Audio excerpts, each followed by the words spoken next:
د کامیابی یو راز مسلمانانو ته ښیي.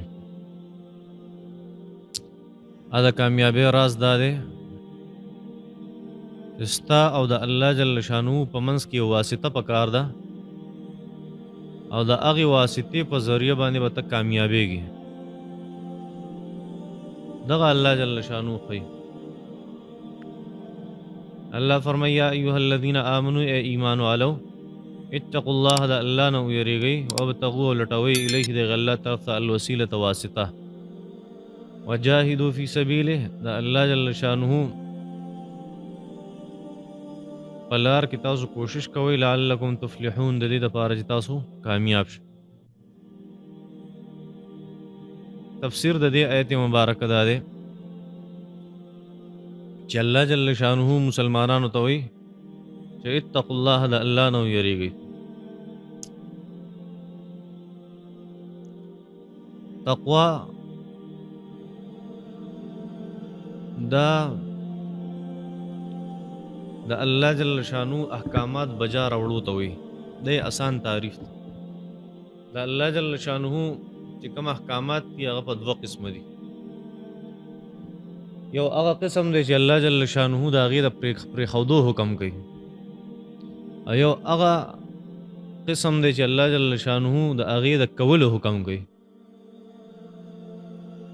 لکه الله جل شانه د مانځه حکم کوي، دا کار کول دي. روژه نیول دا یو کار کول دي، الله حکم دی. حج کول دا الله جل شانه یو حکم دی. یو قسم دا دی د الله جل شانه د احکامات چې په هغې کې الله جل شانه حکم دا کوي چې دا کار وکړئ، او یو قسم دا دی چې هغې کې وایي چې دا مه کوئ. دغه قسم دی. لکه الله جل شانه فرمایي د بوتانو عبادت مه کوئ، دې نه ځان وساتئ. شراب دې نه ځان وساتئ. بدکاري دې نه ځان وساتئ. دروغ د دې نه ځان وساتئ. نه غلط کارونه پرېښودل او سم کارونه کول، دا د الله احکامات دي او داسې کول دې ته تقوا وایي.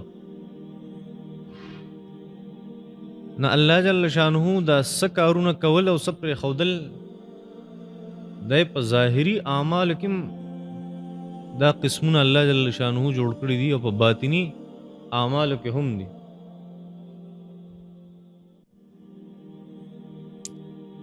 لکه کم چې ظاهري کارونه دي کار کول، نو د هغې قسم تاسو ته ما بیان کو چې هغې ته وګورئ اسانه خبره ده. الله څه څیزونه د هغې د کولو د بجا راوړو حکم کوي، هغې ته واجبات وایي. موږ چې څه ته فرایض یا واجبات وایي، او ځینې څیزونه هغې نه منع فرمایلي، هغې ته محرمات وایي او حرام ورته وایي. نو دا یو کول دي واجبات، او حرام څه دي پرېښودل دي. دغه شان دا دوه سټیپه په هر عمل کې دي تقریبا. اخلاقیاتو ته که وګورې، په اخلاقیاتو کې هم داسې دي. ښه اخلاق هغه کول او اپناول، او بد اخلاق پرېښودل. دغه شان د انسان چې کوم سوچ دی هغه هم داسې دی. د الله جل شانه په کائنات کې سوچ کول، د الله جل شانه د طرف نه چې کوم نبوت او رسالت ملو شوی دی پای کې سوچ کول،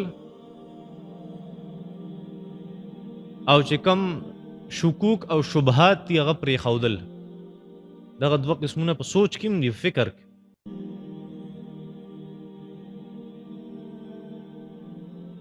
دا تمام سیزونه او تقریبا تصوف چې کوم لاین دی هغه هم داسې په دوه قسمه سیزونو باندې هغه مشتمل دی. تصوف والا وی تصوف والا صوفی حضرات، صوفیان حضرات چې تجلیم دوه قسمونه دي. یو قسم هغه دا دی چې انسان الاستغراق فی الله، دا هغه چې څومره نعمتونه دي، دا هغه چې څومره قدرتونه دي، په دې کې د انسان مستغرق کېدل، ډوبېدل، دا کول پکار دي. او دویم یو کار پر خودل پکار دي چې هغه ته الالتفات الى غیر الله دی غیر الله نه خپل مخ اړول او هغه ته توجه نه کول غیر الله ته توجه هغه پر خودل یو کار کول چې د الله جل شانو په قدرتونو کې خور نه وتل او یو کار پر خودل دی هغه دادی چې نور خلکو ته توجه کی نو دا صوفي حضرات او مجسد تحلیه او تخلیه وي خلوت چې موږ ستوایو دا مختلف سيزونه دي چې الله جل شانه تاسو قسمونو کې تقسیم کړی دي الله جل شانه فرمایي ایمان والو اتقوا الله دا الله نو یریږي نو تقوا په معنا باندې تاسو پوه شئ چې څه ته وایي دویم الله جل شانه فرمایي وابتغوا الیه الوسیله دغه الله جل شانه طرف ته وسیله ولټوي وسیله څه ته وایي وسیله التي يتوسل بها الى المقصود ته وایي چې انسان د یو څیز په ذریعه سره مقصد ته رسیدي دا وسیله وایي کله چې یو انسان د یو څیز په ذریعه سره خپل مقصد ته رسیدي دغه ته څه وایي واسطه وسیله ورته وایي د الله جل شانه طرف ته وسیله ولټوي څه مطلب دی چې د انسان ډایرکټ د الله جل شانه سره داسې تعلق نه جوړیږي ځکه دی به پهله ایمان راوړي په الله جل شانه باندې بیا به د هغه احکامات پیژني نو الله جل شانه خو دینه براه راست الله خالت لشي نه الله د چا خاله راضي نو منځ کې یو واسطه پکار ده چې هغه مونږ ته کلمې ښودلې د خپل امون د خپل پیغمبر خودل دا غسد لا اله الا الله الله چې زموږ مقصد دی هغه ته رسیدل دي واسطه صدا محمد رسول الله دا وسیله ده او واسطه ده بغیر د محمد رسول الله نه ایمان دا مقبول نه دی دا الله جل شانو په نسبت حدیث شریف کې راځي من قال لا اله الا الله ولم يقل محمد رسول الله چې لا اله الا الله او محمد رسول الله وسرونوي نبی رسول الله فرمایي دا مؤمن مسلمان نه دی لا اله الا الله زموږ مقصد دی لا اله الا الله زموږ مقصد دی او دغه مقصد ته رسیدل دا غیر لپاره دی واسطه او د وسیلې ضرورت ته چې هغه څه ده محمد رسول الله الله جل شانه فرمایي چې تاسو تقوا اختیار کړئ اے ایمان والو او دغه تقوا او دغه ایمان او دغه نیک اعمال صالحه دا به تاسو الله ته ورسئ چې تاسو مقصد دی او مقصد ته رسیدل هغه یو وسیله غواړي نو وابتغوا الیه الوسیله الله جل شانو چې تاسو مقصد دی هغه ته تاسو رسئ نو محمد رسول الله بزان لمنس کې سو ګرځوي واسطه وسیله به وګرځوي وابتغوا الیه الوسیله مختلف هغه تشریحات موجود دي د مفسرین او حضرات په دی وابتغوا الیه الوسیله بعد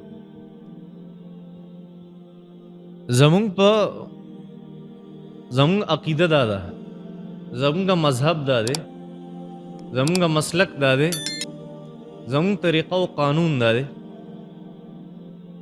چې مونږ د وسیلې قائل یو د کمی وسیلې قائل یو د کمی وسیلې قائل نو هغه تویم دا خبره ځان سره یاد وساتئ چې دا وسیله ولې ضروری ده ولې د ایمان او د تقوا لپاره منځ کې واسطه نبی علیہ الصلوۃ والسلام الله مقرر کړي دا غي وجه ده د انسانیت ته کامیابی لپاره دوه سيزونه ډیر ضروری دي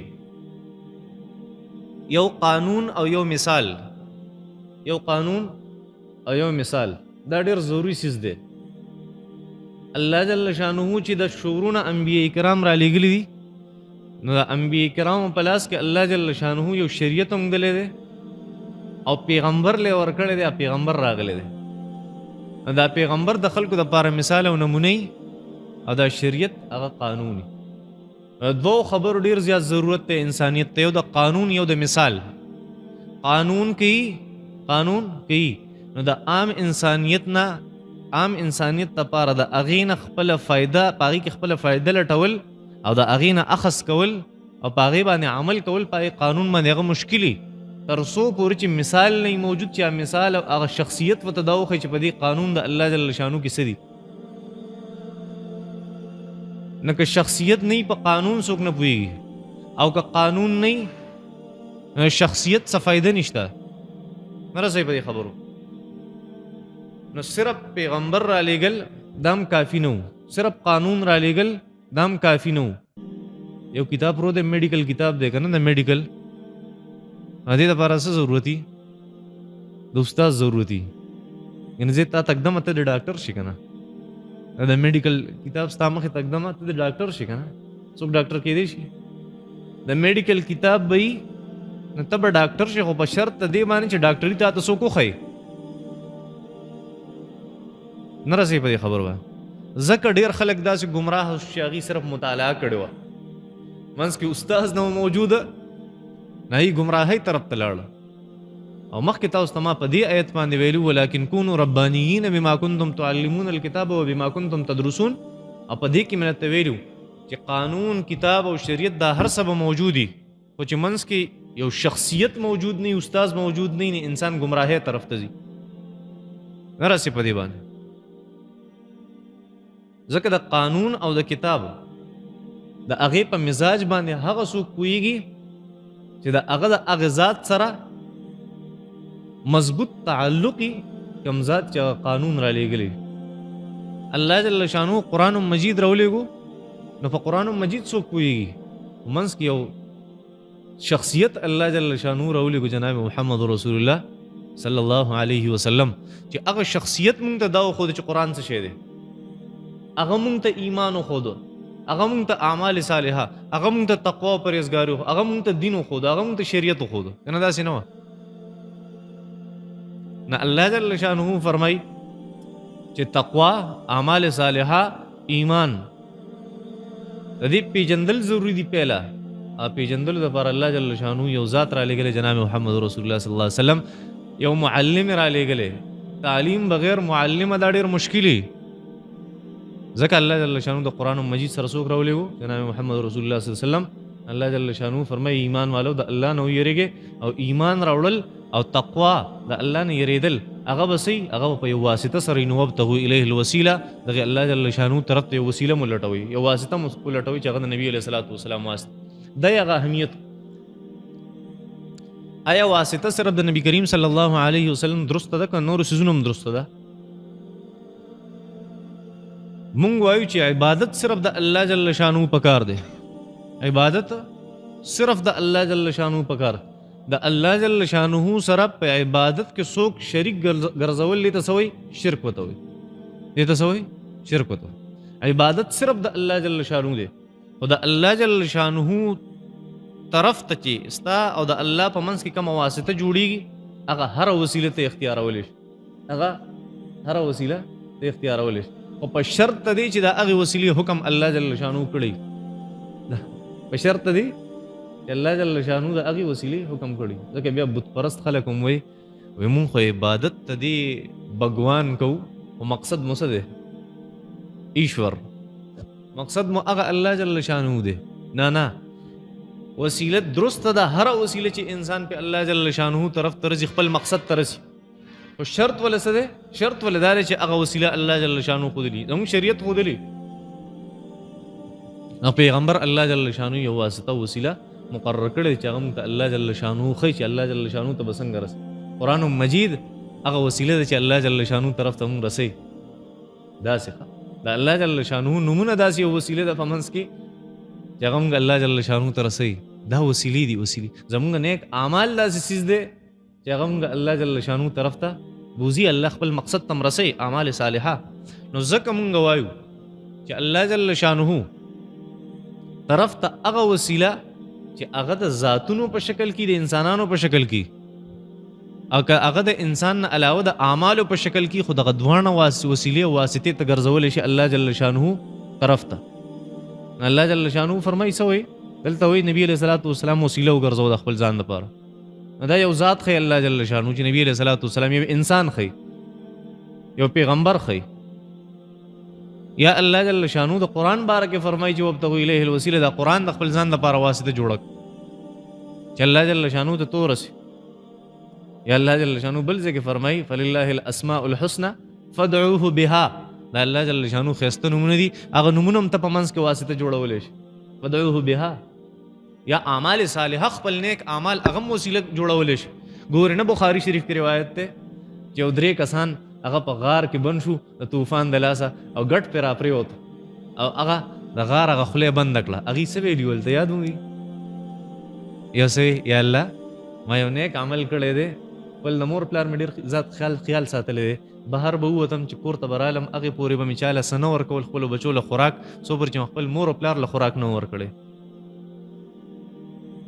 بل څه وایي پردی پیسې را سره ګیرې شوي معاملاتو کې ډېر زیات درست وم معاملات مې ډېر زبردست یا الله که چېرته زما د اعمال دې قبول کړي دي اعمالو په واسطې سره دا ګټ لرکړي.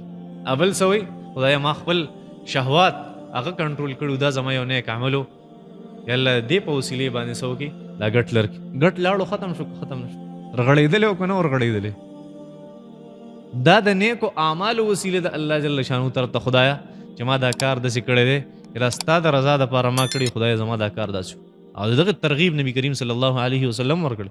دغه د صحابه کرامو زندگی وه د خپلو نیکو اعمالو واسطه به هم الله جل شانو له ورکوله. حدیث مبارکو کې راځي کوم سړی چې د یو واسطې سره سوال کوي د الله جل شانو نه الله جل شانو قبلې او دا یوازې زموږ مذهب نه زموږ نه مخکیني د هغې خلکو مذهب و ځکه د آدم علیه صلات وسلام باره کې راځي چې آدم علیه صلات وسلام هغه بوټه استعمال کو که نه نسې چلو شو الله جل شانو د جنت نه راویست اهبطوا منها جميعا اهبطوا منها جميعا کوشه یار دې ځای نه کوشه جنت نه ځئ. آدم علیه صلات وسلام الله جل شانو توبه قبول کړې وه ا توبه سوا فتلقى آدم من ربه كلمات فتاب عليه انه هو التواب الرحيم.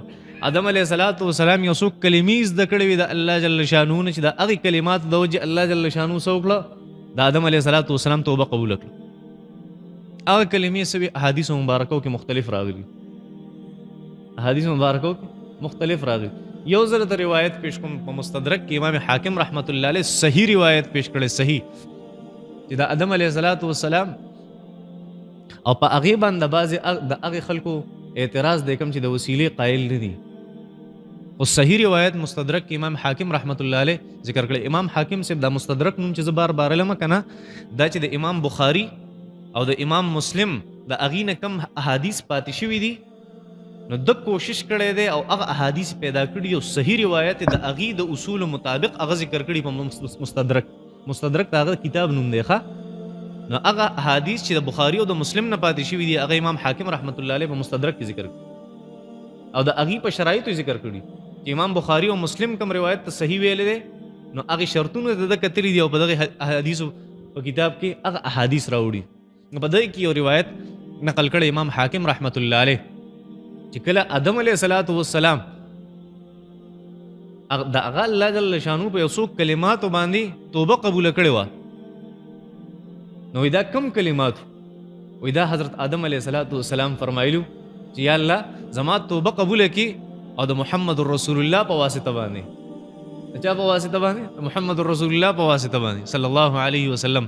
الله جل شانو ته وفرمایل چې ستا خو ما توبه قبوله کړه خدا راته ووایي ته محمد رسول الله څه پېژنې هغه یا الله ما ستا د عرش په تختې باندې لا اله الا الله محمد رسول الله ولیدو وایي ما وایي چې لا اله الا الله سره چې الله جل شانه د خپل نوم سره د یو کس نوم یو ځای کړی ما ته پته لګي دا داسې معمولي ذات نه دی وایي ما وایي چې راشه د په واسطې سره سوال دا صحیح روایت دی د بخاري او د مسلم د شروطو موافق صحیح روایت دی صحیح دا هم پکې یو روایت دی تاسو ته ما وایي چې مختلف اقوال دي پکې بعض مفسرین و حضرات ذکر کړي چې آدم علیه الصلاۃ والسلام داسې ویلي ربنا ظلمنا انفسنا وان لم تغفر لنا وترحمنا لنكونن من الخاسرین دا دعا دا آدم علیه السلام ذکر کړو خو دغه هم پکې یو صحیح روایت موجود کوم چې د مستدرک د امام حاکم مې ته ذکر د نبی علیه الصلاۃ والسلام په واسطه سره دعا او بل الله جل شانو په مخکینی مذاهبو کې یو بل خبره ذکر کړي په سورۃ بقره کې تیر شوی دي چې دا بنی اسرائیل دی چې بکله فتح غوښته وکانو من قبل یستفتحون چې دی به فتح غوښته نو هلته مې د تفسیر کړو چې دا فتح به څنګه غوښته د دې یهودو چې بکله د خپل ځان نه علاوه د نورو خلکو سره چرته جګړه وه وی به یا الله وی کوم اخري پیغمبر چې راځي د هغه په واسطه سره موږ له فتح راکړي وکانو من قبل یستفتحون علی الذین کفروا فلما جاءهم ما عرفوا به كفروا به فلعنة الله على الكافرین. الله جل شانه فرمای بیا چې نبی علیہ السلام راغی دا دونه بدبخت خلک دي چې د هغه په واسطه به دعاګانې مغوښتې د الله جل شانه او بیا کفر ومک. الله فرمای په داسې کافرو د لعنت. نو دا د هغه مذهبونو خبره ویا زمونږ د مذهب خبره نه. بل نبی کریم صلی الله علیه وسلم په زمانه کې حضرت عمر رضی الله تعالی عنہ په زمانه کې قحط راغی. حضرت عمر رضی الله تعالی عنہ سو فرمایل یواز د پیغمبر واسطه نه وخت کې دا حضرت عمر بخاری شریف کی روایت ته حضرت عمر رضی الله تعالی عنہ وی یا الله مخکې بستا نبی صلی الله علیه وسلم موجودو مونږ به د هغه په واسطه سره ستانه دعاګانې وختې یا الله اوس ستا نبی صلی الله علیه وسلم نشته د هغه تر حضرت عباس موجود دی د هغه په وسیلې سره خدای په مونږ باندې بارانو کې الله بارانو. حضرت عمر شرک کو حضرت عمر نعوذ بالله کافرو چې داسې خبرې کولې د عباس په واسطه باندې په مونږ باندې سو کې بارانو. داسې تاسو ته یو بله قصه وکړم داسې کار شی وکړه چې تاسو به وایئ چې لکه دا قبر پرست دی که داسې روایت ته پیش کوم. سنن دارمي کې یو روایت تاسو ته نبي علیه صلات وسلام دا ګمبد مو لیدلی په دې کې په منځ کې یو وړوکی سوری دی. چا کتلی یو داسې یو سوری شانتی دی پکې دا ګمبد چې دی که ګمبد د دې په دې بر اثر کې دا رسه نښه ده تاسو ته پته شته. سنن دارمي کې یو روایت دی د دې تاریخ واورئ. داسې کار شی چې باران نه کې د نبی علیه صلات وسلام د وفات نه پس صحابه کرام راله حضرت عائشہ رضی الله تعالی عنها ته دروازه وټکوله مورجانې باران نه کېږي سو کو حالات ډېر خراب دي څاروي هم تباه کېږي او انسانان هم تباه کېږي سو کو. سنن دارمي کې روایت حضرت عائشہ رضی الله تعالی عنها هغې ورته وفرمیل زه راته یو طریقه ښیم کوی به تاسو او طریقه راته زه ښیم. صحابه کرام یې بالکل ټیک ته د نبي علیه صلات وسلام چې کوم قبر مبارک دی د دې چې کوم چت دی د دې په منځ کې یو سوری وکړي چې د اسمان او د نبی علیه صلات وسلام د قبر مبارک په منځ کې څه حایل پاتې نشي چې دا تاسو کله وکړو الله جل شانو به وریځ صحابه کرامو څنګه سوری وکړو پای کې څه واسطه پاتې نشوه. الله جل شانو داسې وریځې راوستې چې دغلته عام الفتق وي. دغلته څه مطلب دی چې دومره باران وشو څاروي او دونه ګیاګانې وخوړې چې هغه څاربه شو. صحابه کرام وایي مونږ ته یره شوه چې دا څاروي زمونږ چېرته ونچوي. فتق څه ته وایي فتق وایي چاودلو ته دې ته عامل دا هغه کالو چې څاروي پکې ډېر زیات سورب شوي نه پوهېږې په دې باندې. صحابه کرامو د قبر وسیله کړې وه څه د نبي علیه صلات وسلام د قبر وسیله. خو د دې چېرته دا مطلب نه چې ته بابا ته وایې چې بابا ما الله هغه شرکیات او بدعات او دا حرام کارونه نه. د دې زما مطلب چېرته هم دا نه دی چېرته به د قبر نه سوالونه کوې پوهېږې په دې باندې. تاسو ته ما وي چې مونږ به وسیله اختیارو خو صرف دومره به اختیارو څونه چې مونږ ته شریعت ښودلی بس سیوا نه. د نبي علیه صلات وسلام د قبره پورې وه تر نن ورځې پورې هغه سوری په ګمبد کې بره موجود دی. هغه نښه صحابه کرامو پرېښوده د هغې تاریخ تاسو ته پته نه وه ما راته ووي دا ولې داسې شوه. الله جل شانه فرمایي د کامیابۍ راز دا دی چې یا ایها الذین آمنوا اتقوا الله تقوا اختیار کړئ وابتغوا الیه الوسیله الله ته د رسېدو لپاره یو واسطه وسیله ځان له مقرر کړئ. وجاهدوا د دې دا مطلب نه چې د پیرانو په خپو باندې پرېوځه د پیرانو په قبرونو باندې پرېوځه هغه شرکیات دي. تاسو ته ما وي وسیله مونږ منو صرف دومره منو چې شریعت په حدودو کې دننه قرآن او حدیث چې څومره ویلي ټیک ته د هغې نه اخوا بالکل ناروا او حرام دي. نو وابتغوا الیه الوسیله الله جل شانه طرف ته یو وسیله ولټوئ چې هغه د الله پیغمبر دی او قرآن مجید دی. وجاهدوا فی سبیله دا تقوا ډېر ګران کار دی او په ایمان باندې اوسېدل ډېر ګران کار دی. نه الله جل شانه ترغیب وفرمایي وجاهدوا تاسو کوشش کوئ فی سبیله د الله د رضا دپاره د الله په لار کې لعلکم تفلحون. دغه د کامیابۍ راز دی چې تاسو کامیاب شئ. وصلی الله تعالی علی خیر خلقه.